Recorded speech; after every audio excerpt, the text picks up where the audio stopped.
بسم الله الرحمن الرحيم، والصلاة والسلام على أشرف المرسلين سيدنا محمد صلى الله عليه وسلم. أما بعد، أحبابي أعزائي الكرام، مساء الفل، مساء الورد، مساء الرضا رب العالمين علينا وعليكم جميعا يا رب العالمين. معاكم أبو عبد الهادي من قناة الخير، وببدأ معاكم حلقة جديدة إن شاء الله رب العالمين من الحلقات المفيدة في إن إزاي نربي الفراخ في قلب البطاريات. ان شاء الله رب العالمين هحاول تكون ان شاء الله رب العالمين النهارده حلقه شامله مكمله لحلقات سابقه، تجمع كل المعلومات الهامه في ازاي نربي الفراخ البيضاء داخل البطاريات.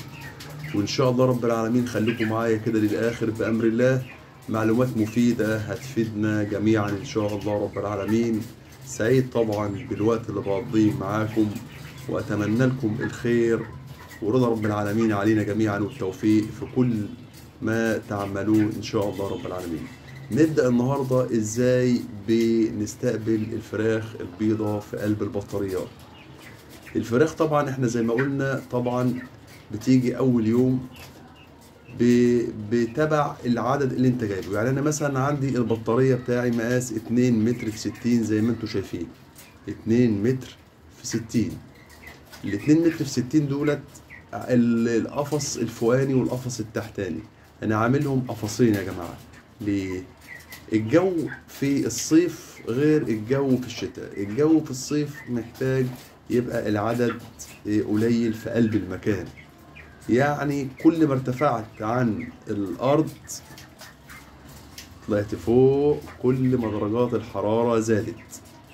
طيب احنا نتغلب على الموضوع ده ازاي؟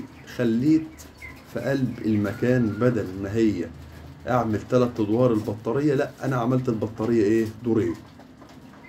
فالدورين ممتازة، درجات الحرارة بتبقى معقولة في المكان، ما بتبقاش عالية قوي.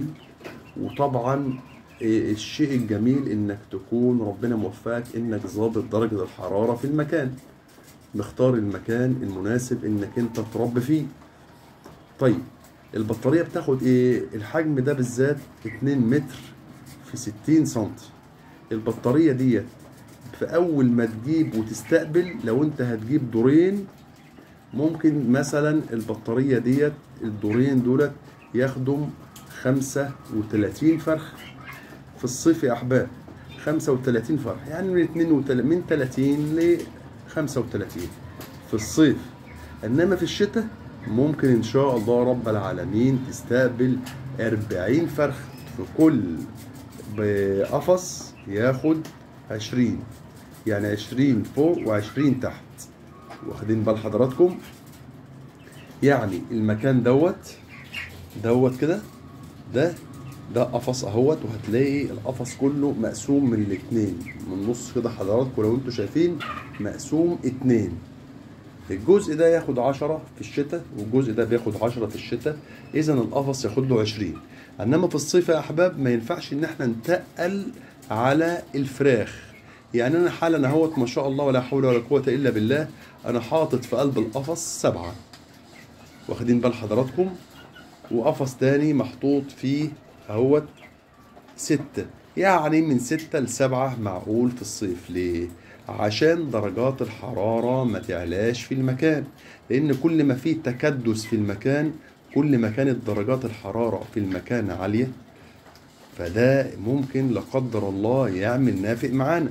فاحنا عاوزين الأمور تبقى مبحبحة شوية كده، يبقى فيه المكان هادي مفيش زحمة، فبالتالي مفيش درجة حرارة عالية. لأن تقارب الأجسام مع بعض في قلب البطارية فده بتولد حرارة، مع ازدياد حرارة الجو بالنهار فبتلاقي درجة حرارة الجو عالية، مع ارتفاع درجة حرارة الطاير والمكان زنقة يبدأ يحصل نافق. فاحنا مش عاوزين ده يحصل، فاحنا بنتغلب على الحاجات دي ازاي؟ بتقليل عدد الفراخ في المكان. الا اذا بقى مثلا احنا عملنا مثلا في المكان عازل خلايا تبريد وكلام من ده. انما انا بتكلم في حدود الامكانيات المتاحة لاي انسان بسيط عادي عاوز يبدأ المشروع. بتجيب بطارية مثلا 2 متر في 60 متر قفصين وابدأ، وربنا يبارك لك ويوسع عليك. طيب انت بتجيب في المكان ده 35 زي ما قلنا، بتستقبلهم ازاي؟ بتحطهم في الجزء واحد من القفص الفوقاني دوت. الجزء دوت بياخد مثلا، ممكن ياخد له ال 35 لا بياخد ال 35 تحطهم تستقبلهم في المكان دوت في الصيف طبعا، وبيلتزم درجة حرارة 30 31 30. واخد بال حضرتك؟ في الاسبوع الاولاني في الجو الحار اللي احنا فيه ده 31 32 مقبول كمان. واخد بال حضرتك؟ لمدة مثلا حوالي ال10 ايام الاولانيين. طيب انت طبعا بعد حوالي 5-6 ايام من التحضير في المكان ده اللي هم ال 35 اللي انت هتحطهم في البطارية، واخد بال حضرتك؟ بعد 5 ايام بيبدأ ما شاء الله حجم الفرخ يكبر. فلما يكبر والحجم يزيد ما شاء الله ولا حول ولا قوة إلا بالله، لازم تقلل العدد في قلب المكان، تبدأ تقسمه على البطارية زي ما قلنا حضراتكم. وفي الآخر يعني تقوم مثلا كانوا 35 مثلا في المكان ده أو 32، تقوم جاي قاسمهم في النص، تقوم جاي حاطط مثلا 16 فرخ هنا و16 فرخ هنا. ال10 أيام بقى بقينا وصلنا ل10 أيام، يعني بعد 5 أيام قسمناهم وصلناهم، بعد 5 ايام كمان بقت 10 ايام وصلناهم بقى هنا في 16 وهنا 16. وبعد حوالي 15 يوم ما شاء الله تقوم جاي قاسمهم بقى ايه على البطاريه كامله. طيب احنا قلنا ازاي احنا بنستقبل الكتاكيت في قلب البطاريه. نقول بنستقبلهم ازاي. بنستقبلهم ازاي حضراتكم بقى؟ اول يوم بتجيب ان شاء الله رب العالمين اللي هو محلول معالجة الجفاف. وبعد ما بتجيب محلول معالجة الجفاف بتجيب الكيس بتحطه على 4 لتر. واخدين بال حضراتكم؟ ممكن تجيب الكيس تحطه على 4 لتر مية. طيب الكيس ده ممكن طبعا في اول يوم احنا مش هنعمل 4 لتر، احنا مثلا ممكن نخلي الكيس نحط مثلا الكيس على 2 لتر، من 2 ل4 لتر مفيش ادنى مشكله. واخد بال حضراتكم؟ لان طبعا انا قلت على 4 لتر الكميه كبيره اكتر من كده شويه. واخدين بال حضراتكم؟ فالكيس ماشي اعمله على ال2 لتر ميه. حط هنا في قلب البطاريه اول يوم 2 لتر لمده مثلا حوالي يجي لمده حوالي 4 ساعات، من 4 ل5 ساعات. ده استقبالك للفراخ. خلاص. من تاني يوم يا جماعه انا ببدا احط في قلب العلف، بحط ثوم بودره، بصل بودره، كركم، واخدين بال حضراتكم؟ سمسم، حبه البركه، وابدا ارشها على العلف بتاعهم. واخدين بال حضراتكم؟ وبعدها بحوالي يعني احط يوم وافوت يوم واحط يوم وافوت يوم على قد امكانياتك. احنا طبعا كده احنا بنعمل رافع مناعه وبتنظف المصران بتاع الكتكوت لو في كان في قلب البيضه اي فيروس منقول ولا اي حاجه، انت بتنظف ده كله بفضل الله. واخدين بال حضراتكم؟ وبالشكل ده انا بمشي بقيه الدوره. وبعدها بيومين 3 ممكن ادي مثلا ايه كالسيوم، ادي اي كالسيوم موجود في قلب السوق، اي كالسيوم من عند اي بيطري، حط سنتي على اللتر. وبعد كده اول ما عمر الفرخ يوصل 7 و8 ايام، انا ببدأ من عمر 7-8 ايام وممكن 8 ايام بحط حاجة اسمها مضاد سموم، سنتي على اللتر برضه مضاد سموم. وبعد ما بعمل احط المضاد سموم بحطه 12 ساعة مضاد سموم، وال 12 ساعة التانيين رافع مناعة، اي رافع مناعة يا احباب. واخدين بال حضراتكم؟ بس طبعا يبقى رافع مناعة مميز وقوي ومعروف في قلب السوق، لان كل واحد بيستخدم حاجة هو مرتاح فيها. واخدين بال حضراتكم؟ وبعد كده هو بعد بعد ما ال3 ايام طبعا بدي الموضوع ده لمدة 3 ايام، يعني ببدأ المضاد سموم لمدة 3 ايام، يعني 12 ساعة مضاد سموم، 12 ساعة التانيين رافع مناعة، بالشكل ده لمدة 3 ايام. وبعد كده مية نظيفة عادي خالص، مية نظيفة عادي خالص. عدينا مثلا ال 12 جينا بقى دخلنا على ال 12 يوم، ببدأ حضرتك بعمل اللي هو موضوع التجويع، بجوع الفراخ. ببدأ بساعة، وبعد كده تاني يوم ازود ساعتين، وبعدين كده 3 ساعات.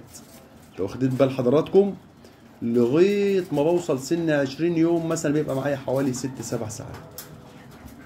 سليم. وبعد كده هوت بقوم جاي من اول 20 يوم بقى ببدأ ازود بقى عدد الساعات اكتر في المكان، في ان انا اجوع. وطبعا بطلع اجوع من الساعة 10، لان الجو حر في الفترة اللي احنا بنتكلم فيها ديت.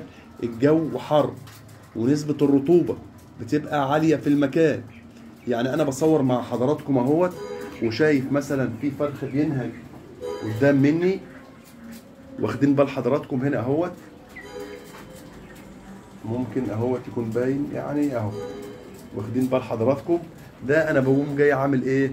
بجيب البخاخه فيها ميه وفيها زيت نعناع زي ما قلت لحضراتكم قبل كده، وبرش عليهم. واخدين بال حضراتكم؟ الوقت متاخر طبعا، الساعه دلوقتي حوالي الساعه 1:30 بالليل. انا قلت اصور معاكم الحلقه عشان اعرفكم انا بعمل ايه، وفي معلومات كده جميله طبعا احنا بنقضيها مع بعض، وبقول لكم بلم يعني ايه، بعمل زي ما تقول ملخص للحلقات السابقه. سليم. طيب انا دلوقتي ان شاء الله رب العالمين ان درجات الحراره بكره هتبقى زايده. انا قمت جايب ايه حضراتكم؟ جايب سيفامول زي ما قلت، حطيته في قلب الميه. يعني بصوا حضراتكم هتلاقوا هنا لون الميه متغير اهو. حاطط سيفامول. السيفامول قلنا ده عباره عن ايه؟ خافض حراره وفيتامين سي ما شاء الله، رافع مناعه ممتاز. واخدين بال حضراتكم؟ يعني بكده ان شاء الله رب العالمين انت بتضمن، هو الضامن ربنا طبعا قبل كل شيء. انت بتاخد بالاسباب وتعمل اللي عليك، واللي ربنا سبحانه وتعالى ايه هو اللي بيكون. ولكن زي ما بقول لحضراتكم كده، بطلع من الساعه 1:30 او 2، واقوم جاي حاطط السيفامول في قلب الميه. بيبدأ السيفامول يشتغل وينشط لمدة حوالي 24 ساعة. يعني بتعدي فترة الحر على الطائر بخير. واخدين بال حضراتكم؟ وبعد كده هوت ان شاء الله رب العالمين ال 12 ساعة التانيين لما 12 ساعة بيخلصوا، يعني مثلا الساعة 12، يعني انت بدأت الساعة 1:30 خليها للساعة 12 كده الظهر. اطلع حضرتك غير المية وحط اي رافع مناعة للفراخ. سليم. طيب احنا عملنا دوت وتوكلنا على الله. طيب انت اول ما بتخش على البطاريه، لان في ناس بتقول ازاي بنستعمل البطاريه. البطاريه استعمالها سهل جدا أوي زي ما انتم شايفين بالشكل ده. فيها المبل بتاعها اللي هو متوصل بالخرطوم زي ما انتم شايفين حضراتكم اهو،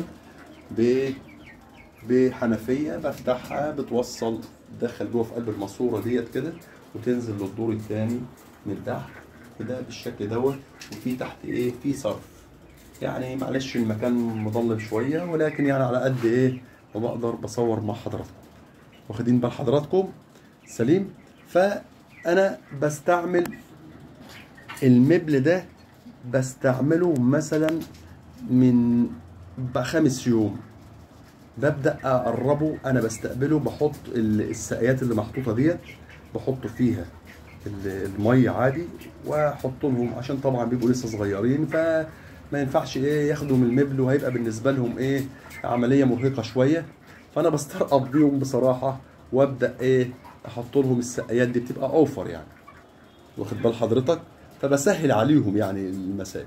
يعني البطاريه استعمالها سهل خالص خالص، ما فيهاش اي مشكله. والادراج حضرتك اول ما بتخش الدرج اهوت موجود اهوت، الادراج اهيت الادراج هنا اهيت. حضرتك بتشيل الادراج دي كده اهيت اهوت، الدرج اهوت. واخد بالك؟ وتطمن في اسهال في حاجه او كلام من ده، وان شاء الله ما بقاش في اسهالات ولا في اي حاجه. بتطمن على الفراخ وكلام من ده بتاع. تاخد الدرج ده الصبحيه، تقوم جاي منضفه. بعد ما تنضفه بسكينه زي عامله سكينه المعجون، تقوم جاي رش شويه جير ومطهرها تمام التمام، ومرجعها تاني. بس المسألة بسيطة خالص. والعلافات بتملاها بقى العلف بتاعهم. طبعا يا جماعة أنا بفضل بدي بروتين، علف بروتين 23 لغاية ما الفرخ يفضل يجيب وزنه عندي كيلو إلا ربع.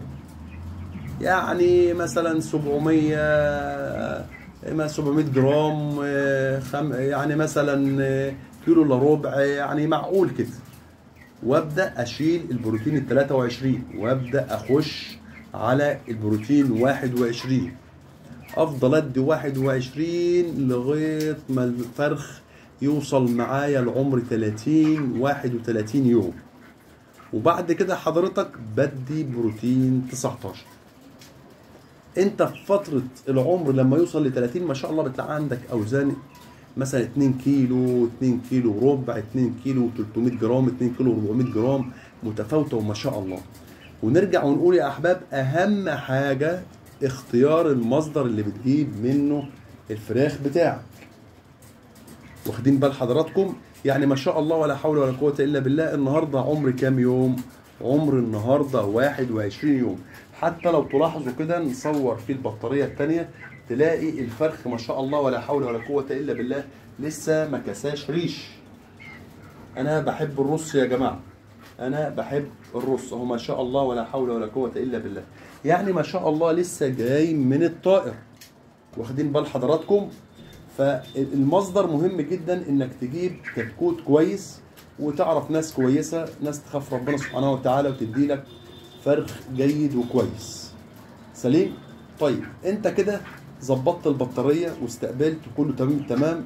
تظبيط درجه الحراره في قلب المكان. التظبيط درجه الحراره في قلب المكان مهمه جدا جدا جدا يا احباب. يعني انا قاعد دلوقتي اهوت في قلب المكان، ودرجات الحراره مثلا اهيت يعني عامله 29، مش عارف بقى انتوا شايفينها ولا لا. 29 يعني عفوا، لان ايه الزئبق باين له خف، بس هي باينه ان هي خفيف شويه. 29 زائد ان انا مشغل مروحه ومفتح الشبابيك زي ما حضراتكم شايفين. الشبابيك ما تقلقش، شايفين ده بحري بيحدف هنا على فاضي مفيش حاجه، بس بيدي هنا ايه قبلي مع المروحه مع الباب اللي هو البحري اللي جاي من هنا. واخدين بال حضراتكم؟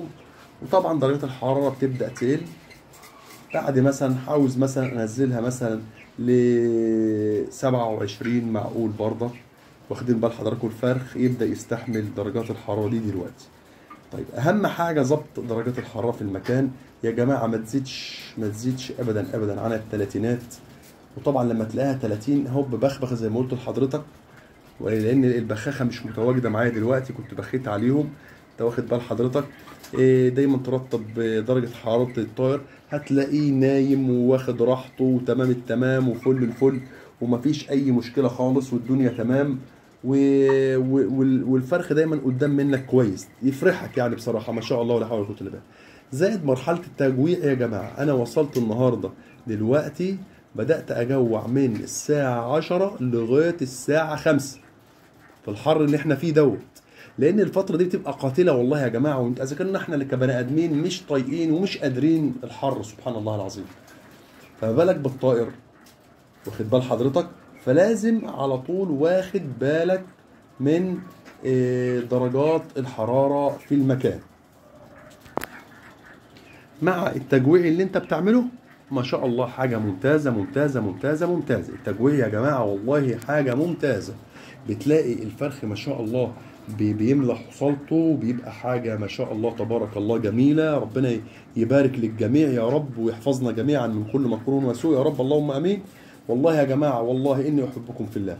بقول لكم حاجات معلومات انا بعملها عندي بالظبط، عاوز الكل يستفاد والكل يعم عليه الخير، وربنا يرزقنا ويرزقكم يا رب في الظروف اللي احنا فيها دي جميعا يا رب، ويوسع علينا وعليكم يا رب العالمين. والحمد لله رب العالمين ارزاق بيد الله. فعامة يا احباب زي ما بقول لحضراتكم كده ان شاء الله توكلوا على الله اعملوا. ولو في اي استفسار ولو في اي حاجة اكتبوا لي في الكومنتات تحت.